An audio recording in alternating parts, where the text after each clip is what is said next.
Hola. So I'm shooting in low light tonight. I haven't made a video in so long, but I have a bunch of like ideas that I wanted to make, and so I decided I was going to film it tonight. I have a new camera, or a new phone that works as a great camera, so that's what we're working with. If y'all don't know, I'm a huge reader. I've been a huge reader since I was like a little kid. So today I wanted to talk about some of the most popular book tropes and like just my thoughts on them. I don't know if we're gonna rank them because I don't feel like doing that, but we'll talk about them and I'll give my thoughts and opinions because my thoughts and opinions are super important. So I just found like this random list on TikTok because I just like looked it up because I didn't know like how else to find them, because I mean I could have written them up, but that's too much work. I was gonna rely on someone else to do all the work. First one, enemies to lovers. Personally, I'm kind of tired of it. I think it can be done well in fantasy books, but any other genre, maybe sci-fi, like something that's not set in our modern world, because I heard this one girl point this out and it's like really like important to know. Like enemies to lovers, like in the modern age, like what do you have to be enemies over that you can't just like resolve? If you have enemies to lovers in like fantasy, you know, you got fights, you got dragons, you got swords, you got bows and arrow, you got poison, you got magic, you know. Not a huge fan because I feel like it's overdone. I especially hate it in contemporary romances. But in fantasy, if it's done well, I do enjoy good enemies to lovers, but I think it's been overdone. Forbidden love. I'm trying to think of the last book I read that was like a forbidden love trope. Again, a lot of these I only really like in fantasy. I think I would go for a good forbidden love, like a good forbidden love story. Something about like, you know, overcoming the odds and like being together and like, I don't know, I just love it so much. Fake dating. The latest fake dating book that I read was The Love Hypothesis, and I hated it. I really actually hated it, and I just think that modern like academic romances, modern like STEM romances, just not for me. Like I hated it, and I know that Ali Hazelwood, like her whole writing is that, like she loves to write about that, which is great, but like it just wasn't like for me. I actually really hated it because it's one thing if y'all are like fake dating and kind of like both playing into it, but like she was the only one who was kind of playing into it and he was like not having it. Like he was like acting like you fucking hated to be there when he like really liked her, and like I don't like guys who like, he had like an attitude, and I was like fuck you. So didn't love that. One bed trope, y'all. I'm like I would kick and scream. I kick and scream and I thrash, and like the insert the scene of Tina. This is where I thrash. That's me. One bed is definitely top tier. Like I'm just gonna say it. And like, what do you mean, like one bed? There was one book actually I was reading recently that I was like fully expecting the one bed trope to show up, and then like she laid it out perfectly for it. Like, and then fucking find out that they had like two beds. It was so fucking annoying. Anyway, forced proximity. I don't know if I've read a book recently. Let me look it up. So I looked up popular trope forced proximity books. So Flawless, The Unhoneymooners, Under One Roof, Ali Hazelwood, Twisted Love. Okay, when I thought of that, I thought of immediately Fourth Wing, and Fourth Wing's on here. Also Icebreaker is on here, and I fucking hated that book, which probably explains why, because Does It Hurt? Pause. I need to take like a side veering into this. Does It Hurt is actually one of the worst books I have ever read. And that is definitely forced proximity. So if y'all have ever read that, I fucking hated it. Fourth Wing, right? I read Fourth Wing. I don't like Rebecca Yarros. I don't support her or hate her. I don't own any of her books, thank God. Never read Iron Flame, but I did read Fourth Wing. And I rated Fourth Wing, I think like 4 stars. I didn't really get the full hype, but it was like a good fantasy, like easy read. I'm assuming y'all have not read the book, but like spoiler warning, or spoilers ahead. Zayden and Violet, how they like both like, that was forced proximity, right? Like they kind of be together, kind of like in the same way I'm thinking of like a lot of like dystopian books were, like where it was like forced proximity, kind of like they ended up like trapped together, or like being like on the same like team and like working for, you know, against the evil. Like I feel like that was like kind of in a lot of like dystopian novels. But the difference between Zayden and Violet in Fourth Wing and like, I forget the characters' names are in Does It Hurt, was like the dude in Does It Hurt, like genuinely, like he was such a horrible person. Like he was abusive. Like he was fucking horrible. It wasn't like good, well written forced proximity, versus like Fourth Wing, like I could see a little better, like a little better. It's like a little better, right? Like they both like hated each other, but like she wrote it so it was like you could tell there was like sexual tension, right? Like if you have forced proximity, like you have to have that like sexual tension. Grumpy X Sunshine will forever and always be one of my favorite tropes. And the coolest thing about this is like it doesn't just have to apply to like romances. When I was younger, I read Ranger's Apprentice. Halt and Will are like a really good example of like Grumpy Sunshine, and I will forever love those two. Like Halt being like the grumpy old mentor, and then like Will being like the bright, cute, like people person. He was like sunshine. So I love this trope because it can be applied to so many things: siblings, friends. I don't like it with romance tropes where like the guy's a fucking like it's specifically contemporary romances where like the guy's a fucking asshole to everyone he meets. Fantasy, it can be kind of good because it's like, oh, he'll like go to war for you, like, oh, he'll like defend your honor type of thing.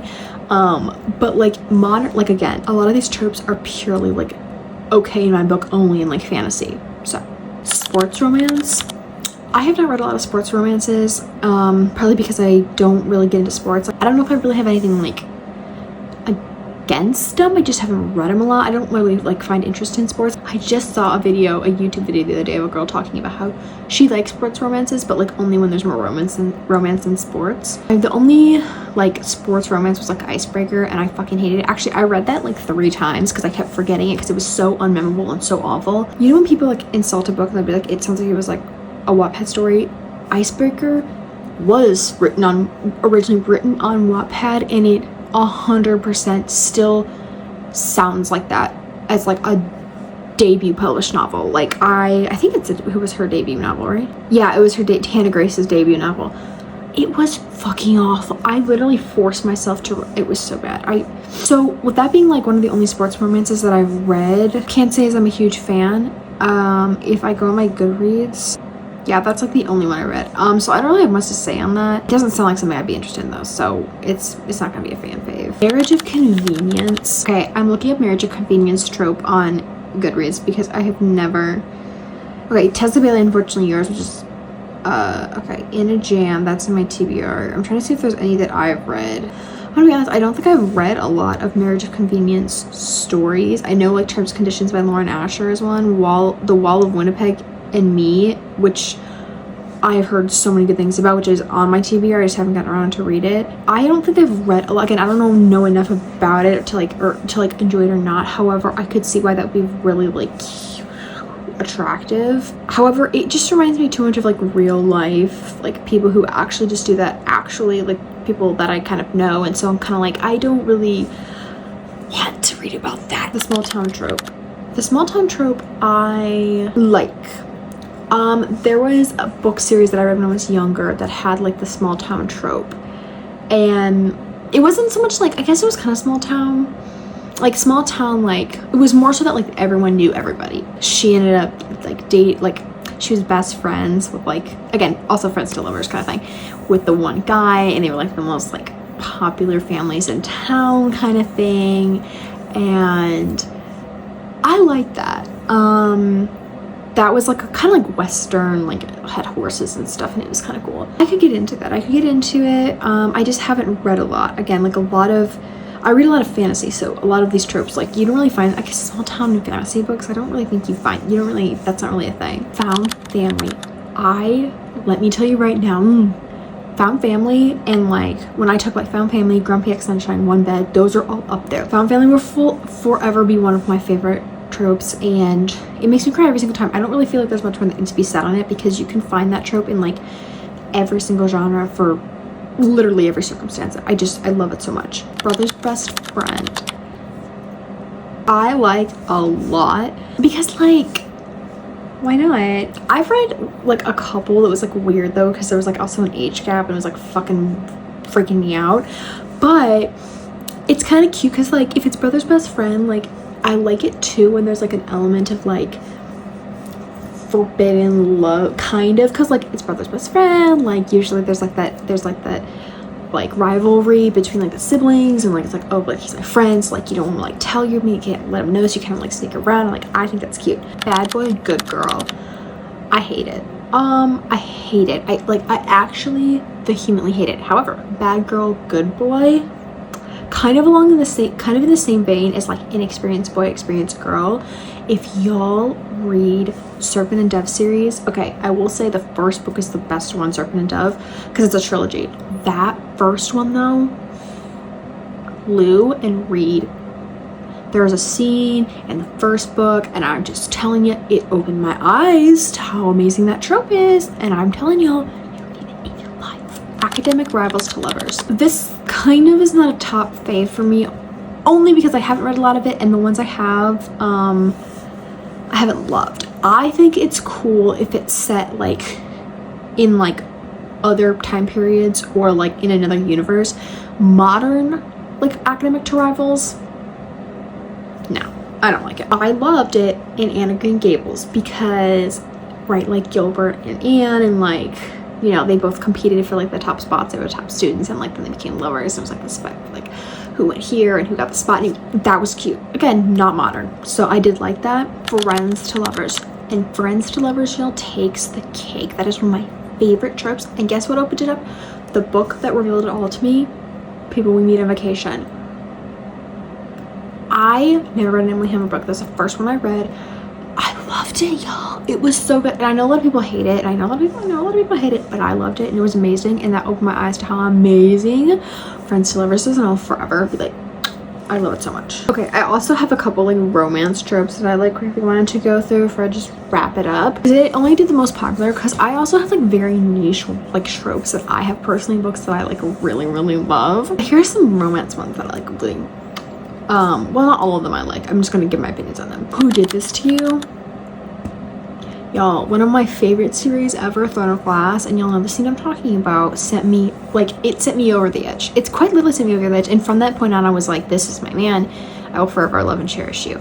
And that's my truth. Grumpy Girl Sunshine Boy, again, the Grumpy X Sunshine, I would like to specifically point out, like, I really hated it when the grumpy person was the guy. So I love Grumpy Girl Sunshine Boy, just because I feel like also I can kind of relate to that. Childhood best friends to lovers, kind of what I just said of like friends to lovers. It's even cuter when it's childhood best friends to lovers. I'm quite a fan.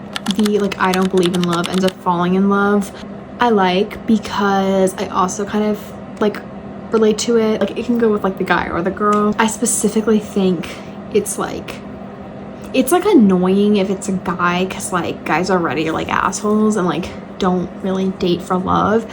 But when it's a girl, it can be cute if the guy's like respectful and not like trying to like push her boundaries to get her to fall in love with him, if that makes sense.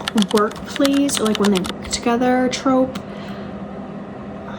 I don't like it, and I think it's kind of weird because majority of the time the boss is the guy. He holds the power in the dynamic, and I don't like that. I find myself liking tropes where like the women hold more of the power. I like really hate reading misogynistic books, or like books where like men hold that power. So not a huge fan unless it's the woman. I like that. Okay, so those are all the tropes that I have for y'all tonight. I just wanted to share a few with you. If you have any other ones that you really like that I missed, because I probably did, because I just did like the most popular, let me know and I'll give my opinion on them, because I really do like a few others that aren't as popular, but I was just talking about like the most popular ones right now. I know a lot of my opinions are very unpopular. Like a lot of people do not agree with me, but those are just personal opinions from someone who's read like literally thousands of books. I'll probably be making more book related videos in the future, so if y'all like that, then, you know, just follow along. Bye.